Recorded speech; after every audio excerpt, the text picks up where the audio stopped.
घटना चक्कर की एंशियंट हिस्ट्री की सीरीज चल रही है हमारी।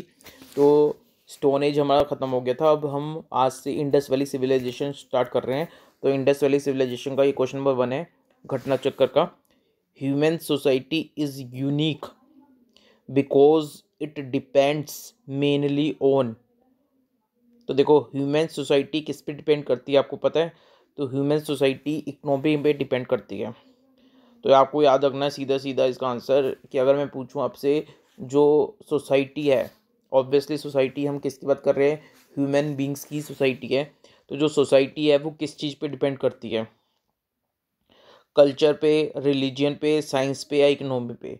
तो आपको आंसर देना है कि भाई सर सोसाइटी जो है, ह्यूमन सोसाइटी है, वो इकोनॉमी पे डिपेंड करता है। ठीक है,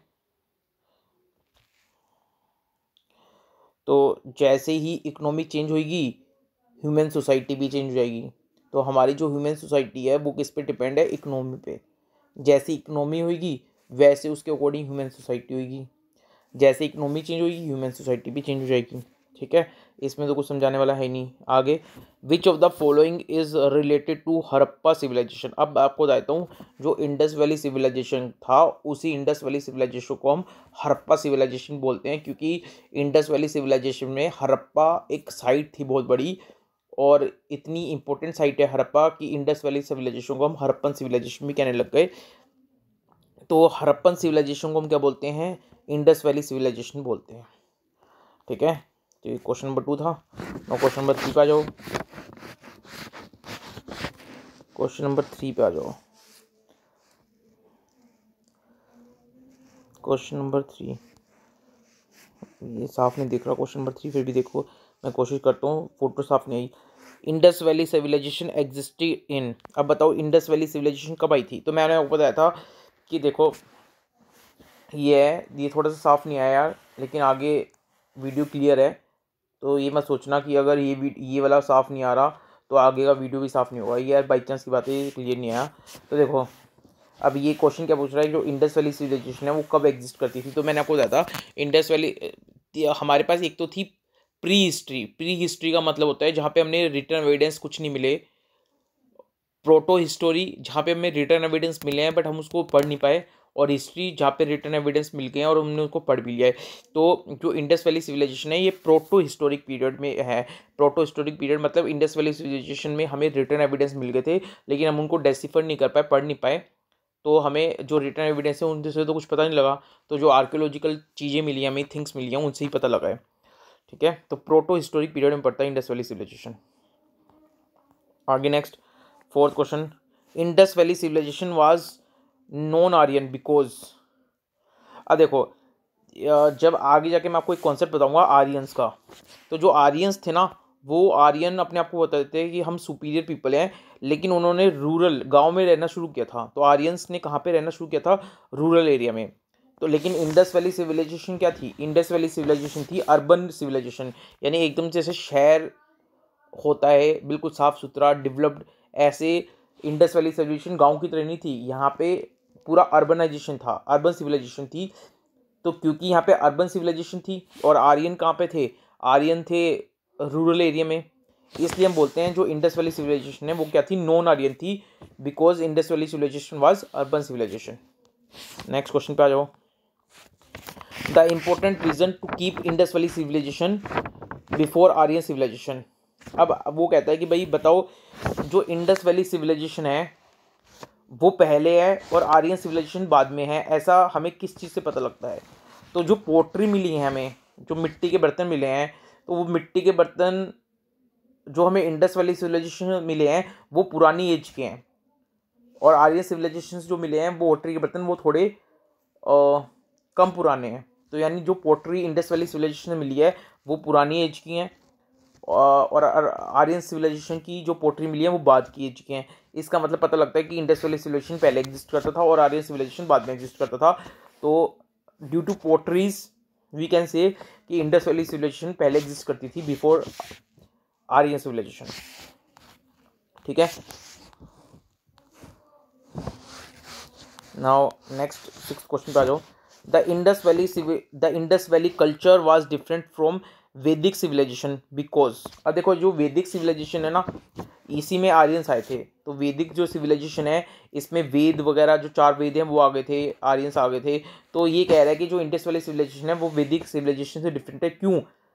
तो उसका आंसर है ABCD, सारे फैक्टर हैं। तो यानी इंडस वैली सिविलाइजेशन और वैदिक सिविलाइजेशन में अगर आपको डिफरेंस भी पूछ लें कि इंडस वैली सिविलाइजेशन में और जो वैदिक सिविलाइजेशन थी, वैदिक सिविलाइजेशन जब वेद वगैरह आ गए थे, आर्यंस आ गए थे, तो वैदिक सिविलाइजेशन में क्या डिफरेंस है? तो देखो इसमें लिखा हुआ है, पहला तो है it had the amenity of developed city life. तो जो इंडस वैली कल्चर था उसमें डेवलप्ड सिटी लाइफ थी, लेकिन जो वैदिक कल्चर था उसमें रूरल एरिया में रहते थे लोग, जहाँ आर्यंस थे।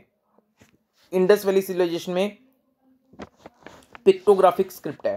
पिक्टोग्राफिक स्क्रिप्ट का मतलब है कि मतलब हमें पिक्चर, बहुत सारी पिक्चर्स मिली हैं जिससे हमें आइडिया हुआ है उनके बारे में। इंडस वैली सिविलाइजेशन की कई सारी चीज़ें हमें पिक्चर से पता लगी हैं, पिक्टोग्राफिक स्क्रिप्ट मिली है हमें, ठीक है, कुछ दर्शाया गया है उन पिक्चरों में, जबकि वैदिक सिविलाइजेशन में ऐसा नहीं है। It lack knowledge of iron.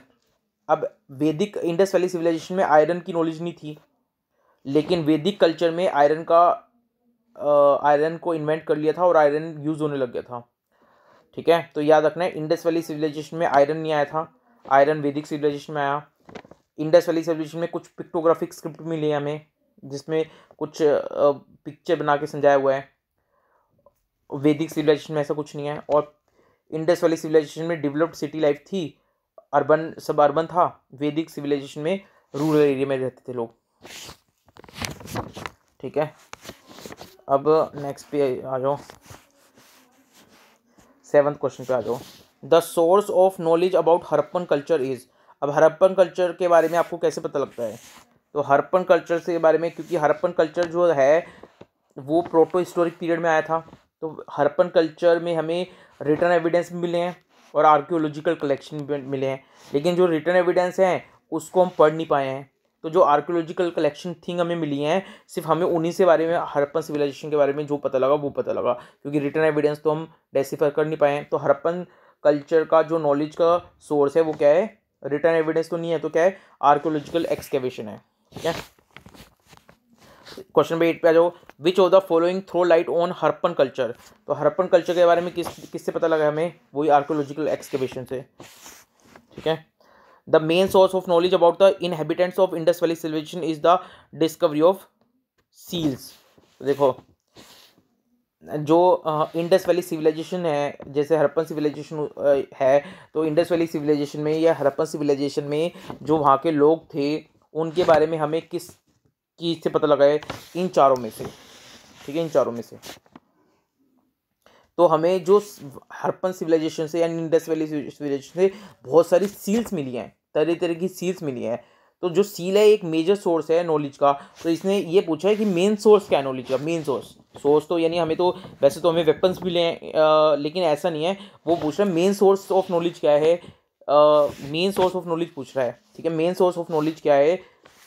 Main source of knowledge क्या है इंडस वैली सिविलाइजेशन के लोगों के बारे में जानने का? जो मेन सोर्स ऑफ नॉलेज है, तो सील बहुत ज़्यादा मिली है, सील से हमें बहुत कुछ पता है इंडस वैली सिविलाइजेशन में, ठीक है। तो नेक्स्ट क्वेश्चन नंबर 10। अब क्वेश्चन नंबर 10 में क्या है? ये मैच द फॉलोइंग कह रहा है, ठीक है। तो कह रहा है कि भाई इनमें से कौन सी चीज़ करेक्टली मैच नहीं है वो बताना है आपको, ठीक है। तो रटना पड़ेगा आपको ये सारी चीज़ें। तो चलो आपको करवाते हैं। क्वेश्चन नंबर 10 में देखना, देखो जो इसमें ए है ये करेक्ट नहीं है। तो अभी एक हम पढ़ लेंगे ए करेक्ट क्यों नहीं है, लेकिन बाकी सब तो करेक्ट है ना। यानी इसका मतलब बी, सी और डी तो करेक्ट है। इसका मतलब बी, सी, डी जो करेक्ट है पहले हम वो पढ़ लेते हैं, क्योंकि इनमें से भी क्वेश्चन बन सकता है। तो पहले हम बी, सी, डी को पढ़ लेते हैं जो करेक्ट है, क्योंकि इनमें से भी क्वेश्चन बन सकता है। और फिर जो ए है जो गलत है उसको पढ़ लेंगे, इसका सही आंसर ढूंढ लेंगे क्या है, ठीक है। तो आ जाओ, पहले जो सही है उसको पढ़ लेते हैं। तो बी, सी, डी ये सही है, इसको पढ़ लो। तो देखो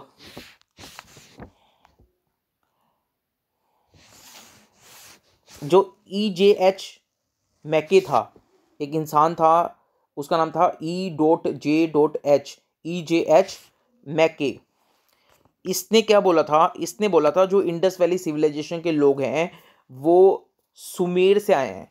यानी सुमेर एक जगह है, सुमेर एक जगह है और उस सुमेर से इंडस वैली सिविलाइजेशन के लोग यहाँ पे आए हैं।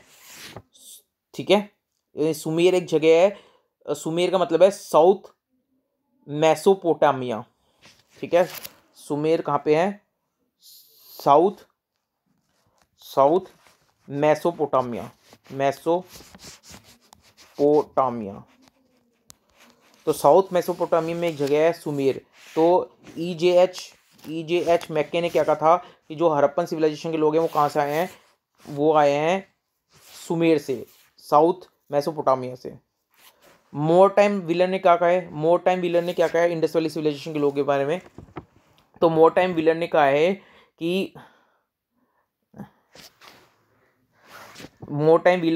कि जो वेस्ट एशिया था, कौन सा, वेस्ट एशिया, वहां से आइडिया ऑफ सिविलाइजेशन आया है। यानी जो इंडस वैली सिविलाइजेशन के लोग थे उनको जो सिविलाइजेशन का आइडिया आया वो कहाँ से आया, वेस्ट एशिया से आया। ये किसका नाम कहना था, मोर टाइम व्हीलर का। तो मोर टाइम व्हीलर क्या कहता है, दोबारा देख लो मोर टाइम व्हीलर क्या कहता है। मोर टाइम व्हीलर कह रहा है कि जो इंडस वैली सिविलाइजेशन है उन लोगों को जो सिविलाइजेशन का कॉन्सेप्ट आया, आइडिया आया, वो कहाँ से आया है, वेस्ट एशिया से आया है। कहाँ से आया है, वेस्ट एशिया से, याद रहेगा ये। तो EJH में कह रहे हैं कि वो सुमेर से आए हैं, यानी इंडस वैली सिविलाइजेशन के लोग सुमेर से आए हैं, यानी साउथ मेसोपोटामिया से आए हैं। मोर टाइम व्हीलर कह रहा है कि उनके पास जो कॉन्सेप्ट आया सिविलाइजेशन का वो उन्होंने वेस्ट एशिया से लिया है। अब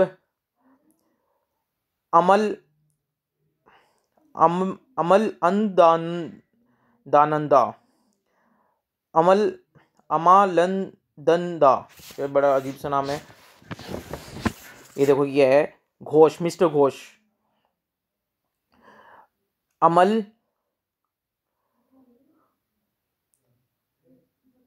अनडंडा, जब समझ लो ना, स्क्रीन पे देख लो क्या नाम है, अमल अनडंडा घोष। इसने क्या कहा था, अमल अनडंडा घोष ने कहा था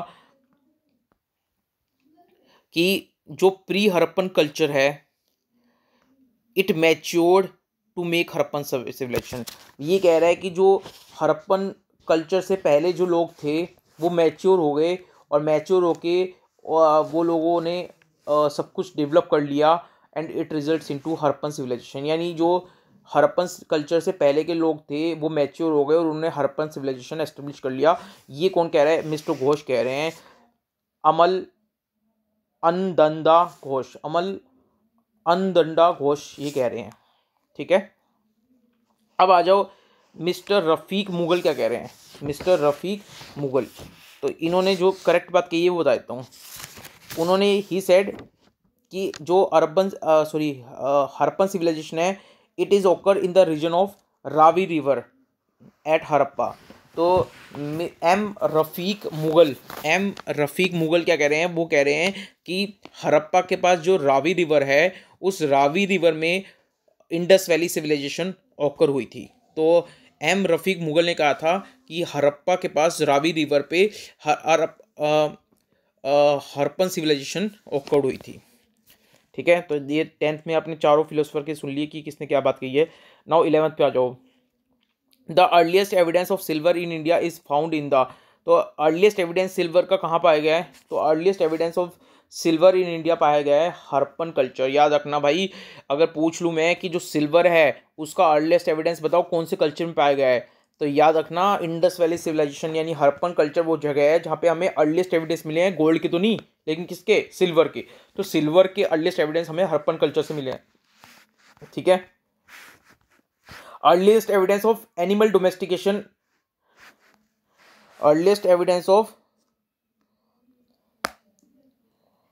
domestication and agriculture in India has come from। तो बताओ भाई एग्रीकल्चर का जो अर्लीस्ट एविडेंस है वो कहाँ से मिला है, तो एग्रीकल्चर का तो हमने लास्ट क्लास में पढ़ा था। एग्रीकल्चर का एविडेंस हमें मिला है, अगर लोहरा देवा दे रखा है तो लोहरा देवा, और लोहरा देवा ऑप्शन में नहीं है तो मेहरगढ़। ठीक है, तो अर्लीस्ट एविडेंस ऑफ एग्रीकल्चर तो कहाँ से है, मेहरगढ़ से। और एनिमल डोमेस्टिकेशन कहाँ से मिला है?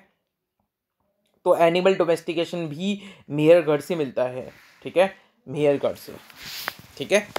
तो एनिमल डोमेस्टिकेशन और एग्रीकल्चर दोनों के अर्लीस्ट एविडेंस हमें कहाँ से मिले हैं? मेहरगढ़ से मिले हैं। Earliest evidence of animal domestication and earliest evidence of agriculture in India, दोनों चीज़ हमें कहाँ से मिली हैं? मेहरगढ़ से मिली हैं, ठीक है, याद रहेगा। Earliest evidence of animal domestication ये, और earliest evidence of agriculture India हमें कहाँ से मिले हैं? मेहरगढ़ से मिले हैं। क्लियर है कि नहीं है?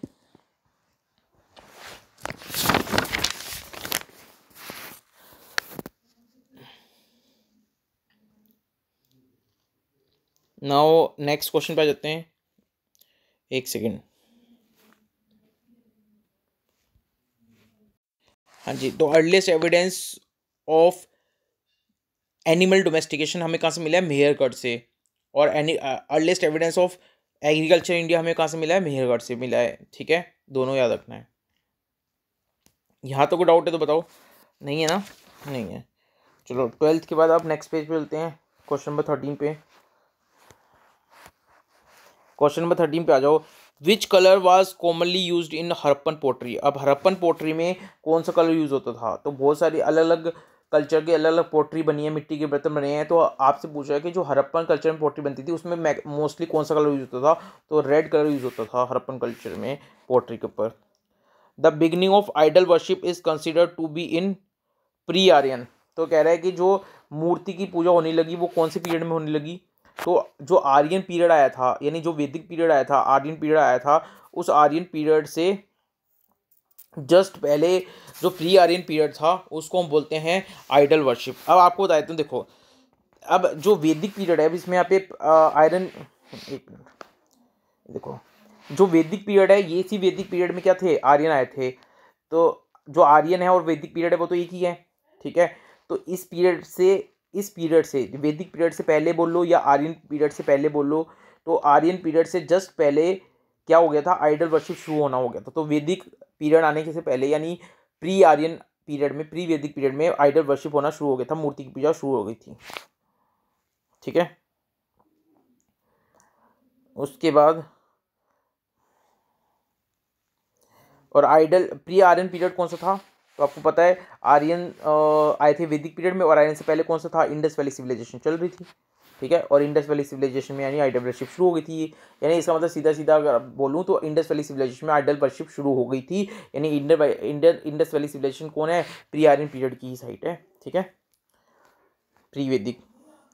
अब विच of the following animal was not represented on the seal and terracotta art of Harappan culture? अब हड़प्पन कल्चर से आपको पता है बहुत सारी सील मिली हैं। ये तो अभी हमने पढ़ा था कि हड़प्पन कल्चर का मेन सोर्स ऑफ नॉलेज क्या है। तो हड़प्पन कल्चर का मेन सोर्स ऑफ नॉलेज तो क्या था? सील है। हमें बहुत सारी सील मिली है। अब उन सील पे कौन कौन से एनिमल को रिप्रेजेंट नहीं किया गया? तो भाई उस सील पे एलिफेंट को रिप्रेजेंट किया है, उस पर टाइगर को भी रिप्रेजेंट किया है, उस पर राइनोसोर्स को भी रिप्रेजेंट करा है, लेकिन काऊ को रिप्रेजेंट नहीं करा। ये याद रखना, काऊ को रिप्रेजेंट नहीं किया। बाकी टाइगर है, एलिफेंट है, राइनोसोर्स है, ठीक है। और भी देखो और भी कौन कौन है, तो एलिफेंट है, राइनोसोर्स है, टाइगर है, डियर है, शिप है, ठीक है। ये सबको सील पे दर्शाया गया है, लेकिन जो काऊ है, गाय है, उसको सील पे नहीं दर्शाया गया हड़प्पन कल्चर पे, ठीक है। तो हड़प्पन कल्चर पे जो सील नहीं है उसमें काऊ को नहीं दर्शाया गया। 9 16 पे आ जाओ। अब यहाँ पे ना कुछ आपको एंशियंट हिस्ट्री की साइट दे रखी हैं, और वो साइट किस चीज़ के लिए फेमस थी, वहाँ से हमें क्या क्या आर्कियोलॉजिकल फाइंडिंग मिली हैं वो बता रखा है, ठीक है। तो हम इसका सीधा ना देख लेते हैं कि क्या क्या है। देखो, सबसे पहले आ जाओ लोथल। लोथल क्या था? लोथल गुजरात में है, याद रखना, बड़ा फेमस है लोथल गुजरात में। यहाँ पे डॉकयार्ड मिले हैं, यानी जो पोर्ट्स होते हैं जहाँ पे आप अपना सामान उतारते हो, डॉकयार्ड, यहाँ पे हमें डॉकयार्ड मिले हैं जहाँ पे शिप आके अपना सामान रख सकती थी, उतार सकती थी। कुछ टाइम वहाँ पे डॉकयार्ड पे जैसे पड़ा रहता है सामान, तो लोथल पे हमें डॉकयार्ड मिले हैं, ठीक है। कालीबंगन में हमें क्या मिला है? कालीबंगन भी इंपॉर्टेंट साइट है। कालीबंगन पे हमें बहुत फर्टाइल लैंड मिली है, उसको बोलते हैं प्लो फील्ड। मतलब जो जैसे किसान जब खेत को जोतते हैं तो वो जोतने के बाद जो फील्ड हो जाती है उसको बोलते हैं प्लो फील्ड। ठीक है, प्लो चलाया हुआ है वहाँ पे, ठीक है। तो प्लो से जब फील्ड को खोदते हैं तो वो एक मतलब प्लो मतलब एक जैसे आपने देखा हो ना, जैसे गाय के पीछे बैल के पीछे प्लो लगा रखा होता है और उससे किसान खेत को जोतता है, तो वो जो खेत जुत किया अब उसको बोलते हैं प्लो फील्ड। तो कालीबंगन में हमें क्या देखने को मिले हैं, प्लो फील्ड देखने को मिले हैं, ठीक है। और धोलावीरा में हमें क्या मिला है, तो धोलावीरा पे हमें मिला है 10 large size sign of Harappan script, यानी जो हरप्पन स्क्रिप्ट है जिसको हम डेसिफर तो नहीं कर पाए हैं, उसमें हमें बहुत लार्ज साइज के 10 तरह के साइन मिले हैं। जैसे कोई ऐसा साइन बना हुआ है, कोई ऐसा साइन मिला हुआ है, कोई ऐसा साइन बना हुआ है, तो अलग अलग तरह के साइन 10 बड़े बड़े लार्ज साइन की स्क्रिप्ट मिली है हमें, ठीक है। तो कहाँ से, धोलावीरा से। और बनवाली, बनवाली से हमें टेराकोटा के जो टेराकोटा के जो प्लो होते हैं, जो हल जोतने के लिए प्लो होते हैं, सॉरी हल, हल प्लो का मतलब है हल, जिससे किसान अपने खेत जोतता है। तो जो हल है, प्लो है, टेराकोटा के खिलौने, वो हमें मिले हैं बनवाली से। बनवाली कहाँ पे है, हरियाणा में है, याद रहेगा। तो एक बार दोबारा देख लो, लोथल, लोथल से हमें क्या मिले हैं, डॉकयार्ड मिले हैं। कालीबंगन से प्लो फील्ड मिले हैं। बनवाली से जो टेराकोटा के प्लो हैं, हल हैं, वो मिले हैं टेराकोटा के प्लो यानी खिलौने टाइप। और धोलावीरा से 10 बड़े बड़े साइन के लार्ज साइन, लार्ज साइज के 10 बड़े बड़े लार्ज साइन के स्क्रिप्ट मिली है हमें। तो हरप्पन स्क्रिप्ट में 10 बड़े बड़े लार्ज अलग अलग तरह के साइन मिले हमें। ऐसी एक स्क्रिप्ट मिली है हमें धोलावीरा से, जहाँ पे 10 बड़े बड़े अलग अलग तरह के साइन हैं बड़े बड़े, वो हमें धोलावीरा से मिला है। 17वें क्वेश्चन पे आ जाओ। Which among the following Harappan site terracotta plough was found. तो अभी आपको बताया था, बिना देखे बताओ, टेराकोटा, ये देखो ऊपर ऊपर क्या बताया था यहाँ पे कि जो टेराकोटा का प्लो है, टेराकोटा का प्लो वो कहाँ मिला है हमें, बनवाली में मिला है। कहाँ मिला है, बनवाली में, हरियाणा में है बनवाली। तो वही पूछ रहा है कि जो टेराकोटा के से बना हुआ प्लो का खिलौना है, PLOUGH, प्लो क्या होता है, हल होता है जिससे किसान अपना खेत जोतता है। तो जो प्लो है वो टेराकोटा का बना हुआ प्लो, वो हरप्पन साइड पे हमें कहाँ से मिला है, तो बनवाली से मिला है, ठीक है, याद रहेगा। और ए plough field was discovered eight, और प्लो फील्ड कहाँ पे है, कालीबंगन में है, ठीक है। तो प्लो फील्ड हमें मिली है कालीबंगन से, लेकिन टेराकोटा से बना हुआ प्लो यानी हल वो हमें कहाँ से मिला है, वो हमें मिला है बनवाली से। 18 क्वेश्चन हो गए, 20 क्वेश्चन करेंगे, 18 हो गए, 2 क्वेश्चन और कर लेते हैं, फिर आज का टॉपिक खत्म हो जाएगा, मतलब आज का लेक्चर खत्म हो जाएगा। तो ये 19-20 है। अब 19-20 में आपको देखो, आपको यहाँ पे 19-20 में वही दे रखा है, पहले आपको कुछ एंशियंट साइट दे रखी हैं और उस साइट के साथ आपको बता रखा है कि वहाँ से आपको क्या क्या चीज़ें मिली हैं, ठीक है। तो इसका सीधा आंसर देख लेते हैं, आंसर में है, देखो ये आंसर दे रखा, जो हड़प्पा है, हड़प्पा साइट से हमें क्या मिला है, सिमिट्री मिली है, एक R37 उसका नाम है। तो हड़प्पा से एक सिमिट्री मिली है R37 नाम की। लोथल से हमें मैंने बताया था अभी डॉकयार्ड मिले हैं, जहाँ पे शिप आते थे अपना सामान उतारते थे। कालीबंगन से प्लो फील्ड मिली है यानी फ्रूट लैंड मिली है, जो जूते हुए जैसे खेत होते हैं वैसे प्लो फील्ड, फ्रूट लैंड भी बोल सकते हो आप उसको, कालीबंगन से मिली है। और मोहनजोदाड़ो से हमें एक डांस करती हुई गर्ल का स्टैच्यू मिला है, ठीक है। तो मोहनजोदाड़ो में आपको डांसिंग गर्ल का स्टैच्यू मिला है। तो हड़प्पा में सिमेट्री R37 मिला है, लोथल में डॉकयार्ड मिला है, कालीबंगन में फ्रूट लैंड मिला है, और मोहनजोदाड़ो में डांसिंग गर्ल का स्टैच्यू मिला है, ठीक है। और ये अब आ गया क्वेश्चन नंबर 20। क्वेश्चन नंबर 20 में भी आपको दे रखा है। अब यहाँ पे आपको क्या दे रखा है, यहाँ पे आपको जो साइट एंशिएंट साइट दे रखे हैं और उस वो बता रखा है कि कौन सी रिवर के ऊपर ये साइट है। तो हड़प्पा कहाँ पे है, अभी आपको पहले बताया था रावी रिवर के ऊपर हड़प्पा है। और ये जो एम रफ़ीक मुगल थे, उन्होंने भी बताया था कि जो हड़प्पन सिविलाइजेशन के लोग थे वो हड़प्पा रिवर पे डेवलप हुए थे, है ना। तो हड़प्पा कहाँ पे है, रावी रिवर के ऊपर। तो हड़प्पा के पास जो रावी रिवर है वहाँ पे हड़प्पन सिविलाइजेशन के लोग डेवलप हुए थे, ऐसा एम एम हफीक, क्या नाम था उसका, भूल गया मैं, एम रफ़ीक मुगल ने कहा था, पढ़ा था ना अभी थोड़ी देर पहले क्वेश्चन। एम रफ़ीक मुगल ने क्या कहा था कि जो हड़प्पन सिविलाइजेशन के लोग हैं वो हड़प्पा के पास जो रावी रिवर है वहाँ पे उनका ओरिजिन है। ठीक है, तो हड़प्पा के पास कौन सी रिवर है? रावी रिवर। हस्तिनापुर के पास क्या है? गंगा। तो हस्तिनापुर के पास क्या है? गंगा रिवर है। हड़प्पा के पास रावी रिवर है। नाग अर्जुना कोंडा, ये एक जगह है नाग अर्जुना कोंडा, इसके पास है कृष्णा रिवर। और पैठान के पास है गोदावरी रिवर। तो हड़प्पा के पास क्या है? रावी रिवर। हस्तिनापुर के पास क्या है? गंगा रिवर। नागार्जुना कोंडा के पास क्या है? कृष्णा रिवर। तो नागार्जुन का मतलब नाग, और नाग किसका होता है? विष्णु भगवान जी का। विष्णु भगवान मतलब कृष्ण जी का, तो कृष्णा रिवर। तो नागार्जुना कोंडा कृष्णा रिवर, ना Hastinapur Ganga river, Harappa Ravi river, Paithan Godavari river.